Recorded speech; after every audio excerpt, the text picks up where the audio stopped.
Hello friends, welcome to my channel ट्यूशनुल्ला।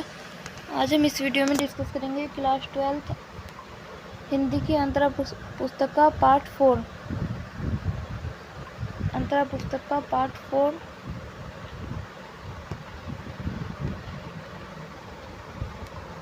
Gandhi, Nehru और Yasser Arafat.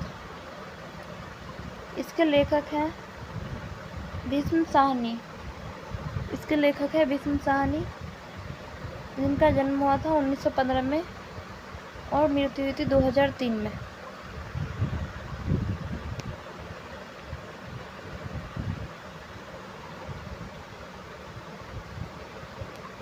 Gandhi, Nehru और Yasser Arafat. उन दिनों मेरे भाई बलराज सेवाग्राम में रहते थे, जहां वह नई तालीम पत्रिका के सह संपादक के रूप में काम कर रहे थे। यह सन 1938 के आसपास की बात है, जिस साल कांग्रेस का हरिपुरा अधिवेशन हुआ। कुछ दिन उनके साथ बिता पाने के लिए मैं उनके पास चला गया था। रेलगाड़ी वर्धा स्टेशन पर रुकती थी। वहां से लगभग 5 मील दूर सेवाग्राम तक का फासला इक्के या तांगे में बैठकर तय करना होता था। मैं देर रात सेवाग्राम पहुंचा। एक तो सड़क कच्ची थी, इस पर गुप्त अंधेरा। उन दिनों सड़क पर कोई रोशनी नहीं हुआ करती थी। रात देर तक हम बतिया रहे थे। भाई ने बताया कि गांधी जी प्रातः 7 बजे घूमने निकलते हैं। इधर हमारे क्वार्टर के सामने से ही वह जाएंगे। कोई भी उनके साथ जा सकता है। तुम भी मन आए तो चले जाना। मैं सकुचाया। मैं अकेला उनकी पार्टी के साथ कैसे जा मिलूं? तुम भी साथ चलो, मैं तो रोज ही उन्हें देखता हूँ। भाई ने करवट बदलते हुए कहा, फिर बोला, अच्छा चलूंगा। दूसरे दिन मैं तड़के ही उठ बैठा और कच्ची सड़क पर आंखें गाड़े गांधी जी की राह देखने लगा।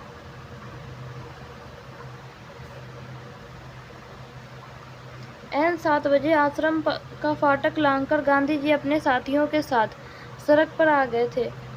उन पर नजर पड़ते ही मैं पुलक उठा। गांधी जी हूबहू वैसे ही लग रहे थे जैसा उन्हें चित्रों में देखा था।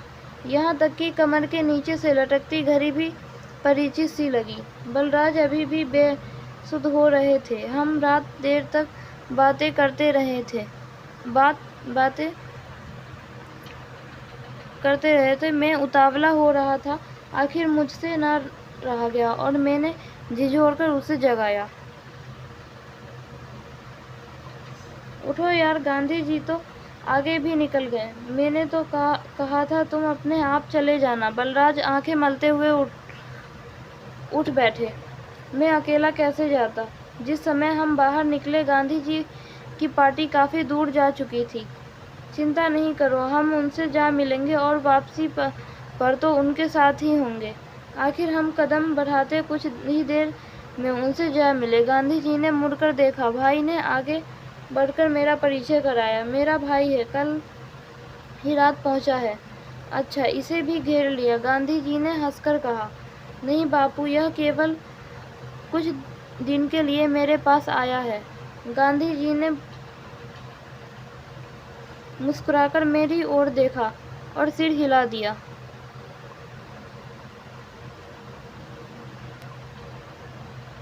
मैं साथ चलने लगा। गांधी जी के साथ चलने वाले लोगों में से मैं 2-1 को पहचान लिया।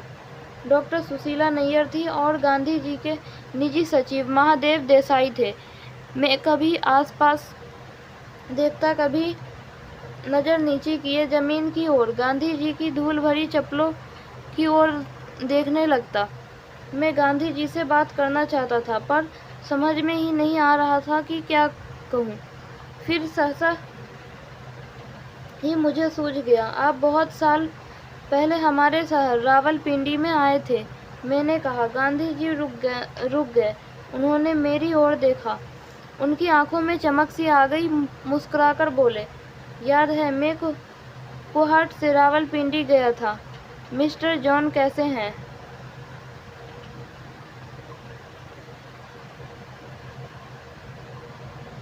मैंने जॉन साहब का नाम सुनकर रखा था। वे हमारे शहर के जाने माने बैरिस्टर थे, मुस्लिम सज्जन थे। संभवतः गांधी जी उनके यहाँ ठहरे होंगे। फिर सहसा ही गांधी जी के मुंह से निकला, अरे मैं उन दिनों कितना काम कर लेता था, कभी थकता ही नहीं था।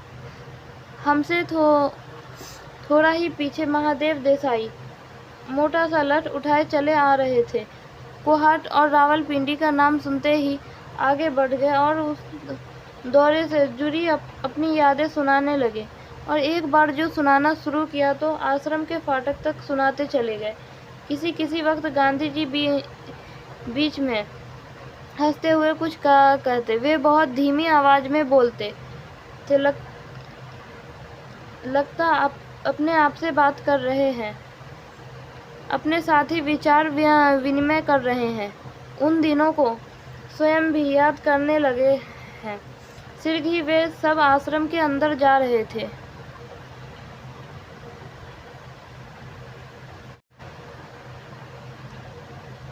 मैं सेवाग्राम में लगभग 3 सप्ताह तक रहा।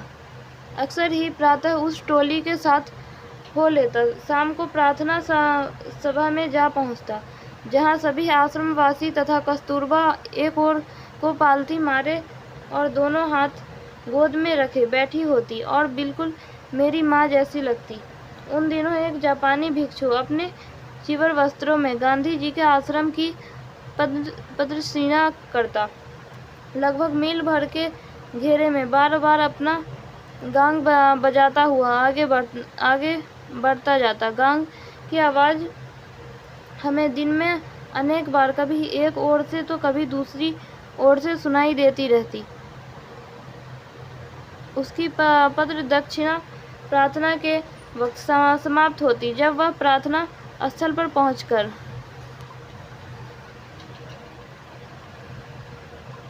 बड़े आदर भाव से गांधी जी को प्रणाम करता और एक ओर बैठ जाता।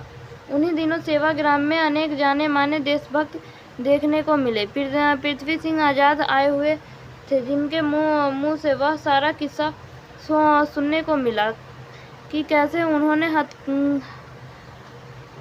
हथकड़ियों समेत भागती रेलगाड़ी में से छलांग लगाई और निकल भागने में सफल हुए, और फिर गुमनाम रहकर बरसों तक एक जगह अध्यापन का कार्य करते रहे।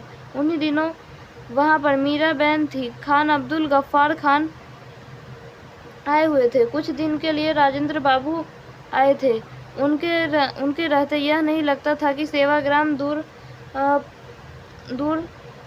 पार का कस्बा हो।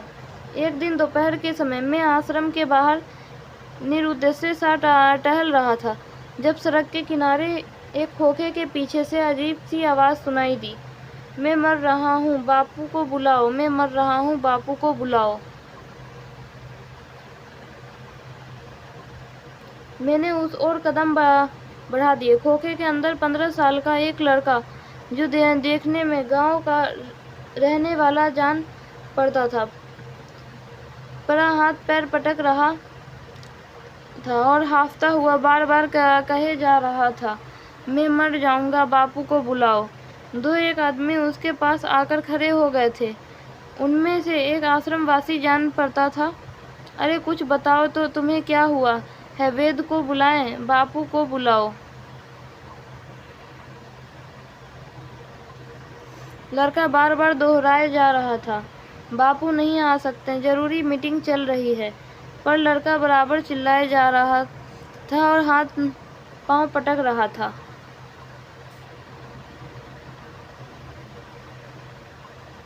इतने में मैंने आंख उठाकर देखा तो गांधी जी चले आ रहे थे। दोपहर का वक्त था और वह अपने नंगे बदन पर खादी की हल्की सी चादर ओढ़े मैदान लांघ रहे थे। आ गए, बापू आ रहे हैं, आश्रमवासी ने कहा, जिस पर लड़का ऊंचा ऊंचा चिल्लाने लगा, बापू मैं मर रहा हूँ, मैं मर जाऊंगा, और दाएं बाएं सिर झुलाने लगा। गांधी जी उसके पास आकर खड़े हो गए। उसके फूले हुए पेट की ओर उनकी नजर गई। वो उस पर हाथ फेरा और बोले, एक पीता रहा है, इतनी ज्यादा पी गया, तू तो पागल है। कुछ ही देर तक गांधी जी उसके फूले हुए पेट पर हाथ फेरते रहे। फिर उसे सहारा देकर उठाते हुए बोले, इधर नीचे उतरो और मुंह में उंगली डालकर कह कर दो चलो। और कहते हुए हंस पड़े, तू तो पागल है। लड़का हाय हाय करता हुआ नीचे उतरा और नाली के किनारे बैठ गया। गांधी जी उसकी पीठ पर हाथ रखे झुके रहे। थोड़ी ही देर में उसका पेट हल्का हो गया और वह हांफता हुआ बैठ गया।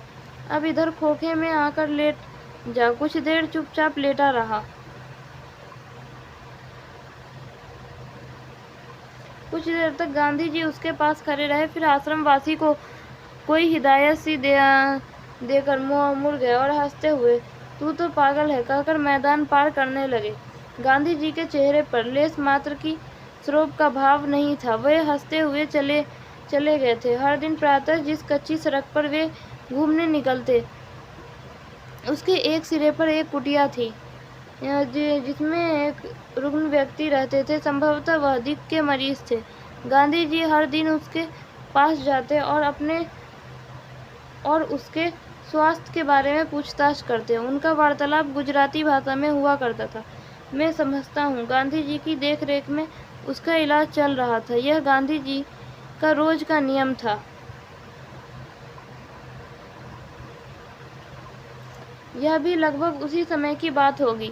पंडित नेहरू कश्मीर यात्रा पर आए थे, जहां उनका भव्य स्वागत हुआ था। शेख अब्दुल्ला के नेतृत्व में झेलम नदी पर शहर के एक सिरे से दूसरे सिरे तक 7वें पुल से अमीरागदल तक नावों में उनकी शोभा यात्रा देखने को मिली थी। जब नदी के दोनों ओर हजारों हजार कश्मीर निवासी अदम्य उत्साह के साथ उनका स्वागत कर रहे थे, अद्भुत दृश्य था।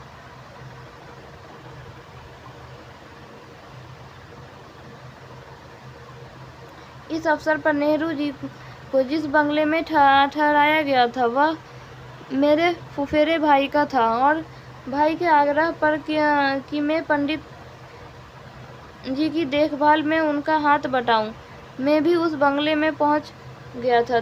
दिन भर तो पंडित जी स्थानीय नेताओं के साथ जगह जगह घूमते विचार विमर्श करते, बड़े व्यस्त रहते। शाम को जब बंगले में खाने पर बैठते तो और लोगों के साथ मैं भी जा बैठता, उनका वार्तालाप सुनता। नेहरू जी को नज़दीक से देख पाने का मेरे लिए यह सुनहरा मौका था। उस रोज खाने की मेज पर बड़े लब्ध प्रतिष्ठित लोग बैठे थे। शेख अब्दुल्ला खान, अब्दुल गफ्फार खान, श्रीमती रामेश्वरी नेहरू, उनके पति आदि। बातों में कहीं धर्म की चर्चा चली तो रामेश्वरी नेहरू और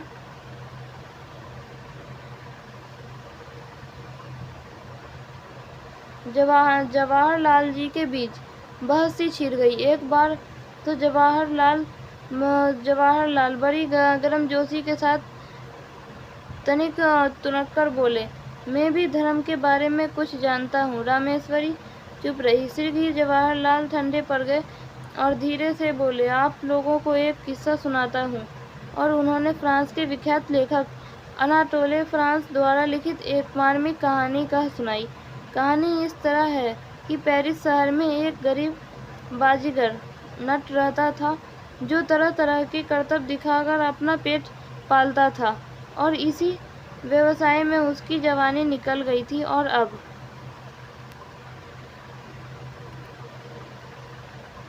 बड़ी उम्र का हो चला था। क्रिसमस का पर्व था। पेरिस के बड़े गिरजे में पेरिस निवासी सजे धजे हाथों में फूलों के गुच्छे और तरह तरह के उपहार लिए माता मरियम को श्रद्धांजलि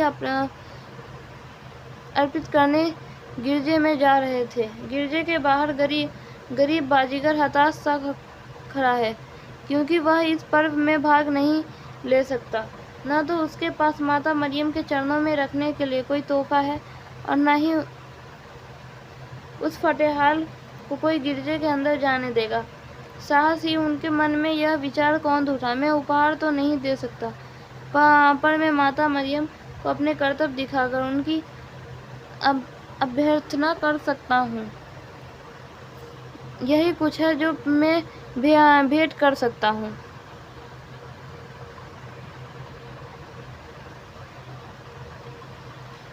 जब श्रद्धालु चले जाते हैं और गिरजा खाली हो जाता है तो बाजीगर चुपके से अंदर घुस जाता है, कपड़े उतारकर पूरे उत्साह के साथ अपने कर्तव्य दिखाने लगता है। गिरजे में अंधेरा है, श्रद्धालु जा चुके हैं, दरवाजे बंद है। कभी सिर के बल खड़े होकर कभी तरह तरह अंग चालन करते हुए बड़ी तन्मयता के साथ एक के बाद एक कर्तव्य दिखाता है, यहाँ तक कि हाँफने लगता है।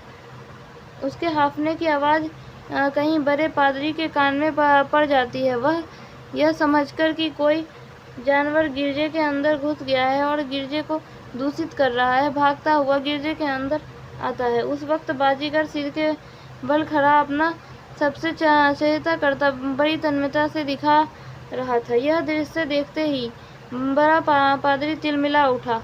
माता मरियम का इससे बड़ा अपमान क्या होगा। आग बबूला वह नट की ओर बढ़ता है कि उसे लात जमाकर गिरजे से बाहर निकाल दें। वह नट की ओर गुस्से से बढ़ ही रहा तो क्या देखता है कि माता मरियम की मूर्ति अपनी जगह से हिली है। माता मरियम अपने मंच पर से उतर आई और धीरे धीरे आगे बढ़ती हुई नट के पास जा पहुंची और अपने आंचल से हाफते नट के माथे का पसीना पोंछती उसके सिर को सहलाने लगी। यह कहानी नेहरू जी के मुंह से सुनी। मेज पर बैठे सभी व्यक्ति दत्तचित होकर सुन रहे थे। नेहरू जी का कमरा ऊपरी वाली मंजिल पर था, जिसके बगल वाले कमरे में मैं और मेरे फुफेरे भाई टिके हुए थे। उस रात देर तक नेहरू जी चिट्ठियां लिखवाते रहे। सुबह सवेरे जब मैं उठकर नीचे जा रहा था तो नेहरू जी के कमरे के सामने से गुजरते हुए मैंने देखा कि नेहरू जी फर्श पर बैठे चरखा काट रहे हैं। उनकी पीठ दरवाजे की ओर थी। मैं चुपचाप नीचे उतर आया। नीचे आकर देखा कि बरामदे में टीपाई पर अखबार रखा था। मैंने अखबार उठा लिया और बरामदे में खड़ा नजरसानी करने लगा। मैं अभी अखबार देख ही रहा था कि सीढ़ियों पर किसी के उतरने की आवाज़ आई। मैं समझ गया कि नेहरू जी उतर रहे हैं। उन्हें उस रोज अपने साथियों के साथ पहलगाम के लिए रवाना हो जाना था। अखबार मेरे हाथ में था, तभी मुझे एक बचकाना सी हरकत सूझी। मैंने फैसला किया कि मैं अखबार पढ़ता रहूँगा और तभी नेहरू जी के हाथ में दूंगा जब वह मांगेंगे। कम से कम छोटा सा वार्तालाप तो इस बहाने हो जाएगा। नेहरू आए, मेरे हाथ में अखबार देखकर चुपचाप एक और खड़े हो गए। वह शायद इस इंतजार में खड़े कि वे स्वयं अखबार उनके हाथ में दे दूंगा। मैं अखबार की नजरसानी क्या करता, मेरी तो टांगें लरजने लगी थी। डर रहा था कि नेहरू जी बिगड़ न उठे, फिर भी अखबार को थामे रहा।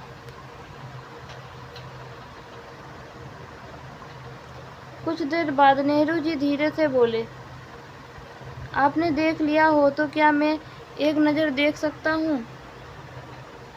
सुनते ही मैं पानी पानी हो गया और अखबार उनके हाथ में दे दिया।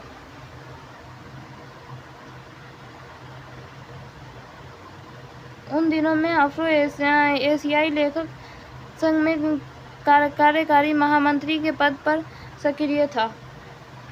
ट्यूनीसिया की राजधानी ट्यूनिस में अफ्रो एशिया लेखक संघ का सम्मेलन होने जा रहा था। भारत से जाने वाले प्रतिनिधिमंडल सर्वश्री कमलेश्वर, जोगिंदर पाल, बाबू राव, अब्दुल बिस्मिल्लाह आदि थे। कार्यकारी महामंत्री के नाते मैं अपनी पत्नी के साथ कुछ दिन पहले पहुंच गया था। ट्यूनिस में ही उन दिनों लेखक संघ की पत्रिका लोटस का संपादकीय कार्यकाल हुआ करता था।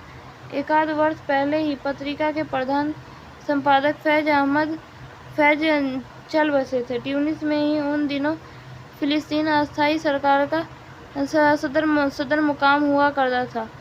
उस समय तक फिलिस्तीन का मामला हल नहीं हुआ था और ट्यूनिस में ही यासिर अराफात के नेतृत्व में यह अस्थायी सरकार काम कर रही थी। लेखक संघ की गतिविधि में भी फिलिस्तीनी लेखकों, बुद्धिजीवियों तथा अस्थायी सरकार का बड़ा योगदान था। एक दिन प्रातः लोटस के तत्कालीन संपादक मेरे पास होटल में आए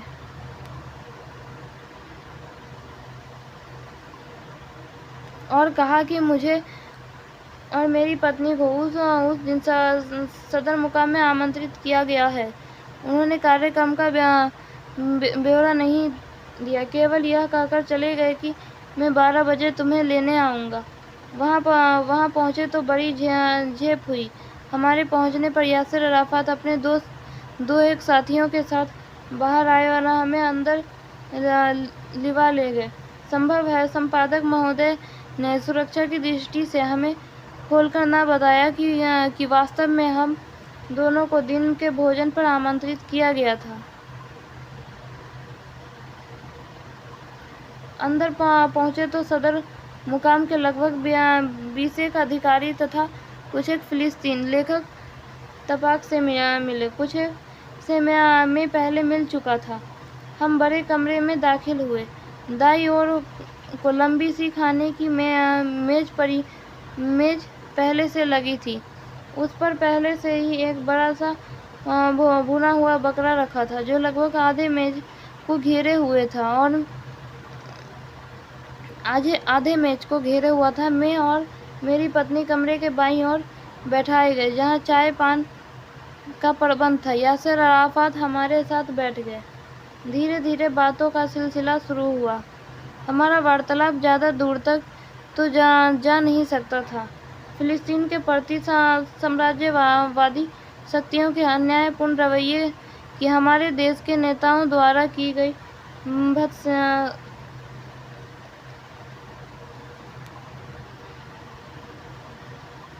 भर्त्सना फिलिस्तीन आंदोलन के प्रति विशाल स्तर पर हमारे देशवासियों की सहानुभूति और समर्थन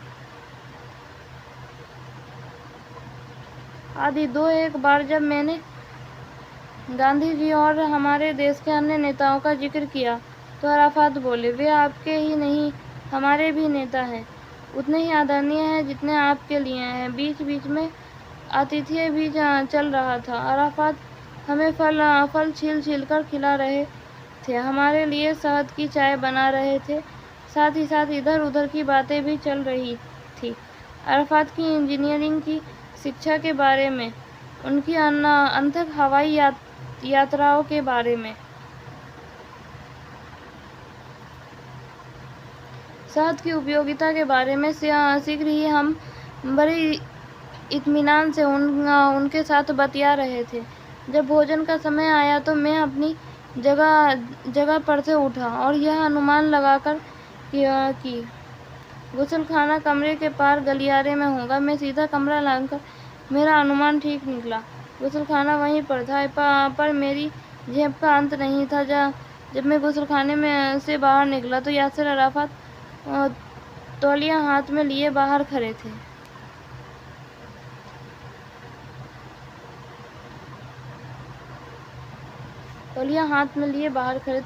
यहाँ पे हमारा पार्ट 4 गांधी, नेहरू और यासिर अराफात यहाँ पे ख़त्म होता है। हम नेक्स्ट वीडियो में इसके प्रश्न उत्तर करेंगे।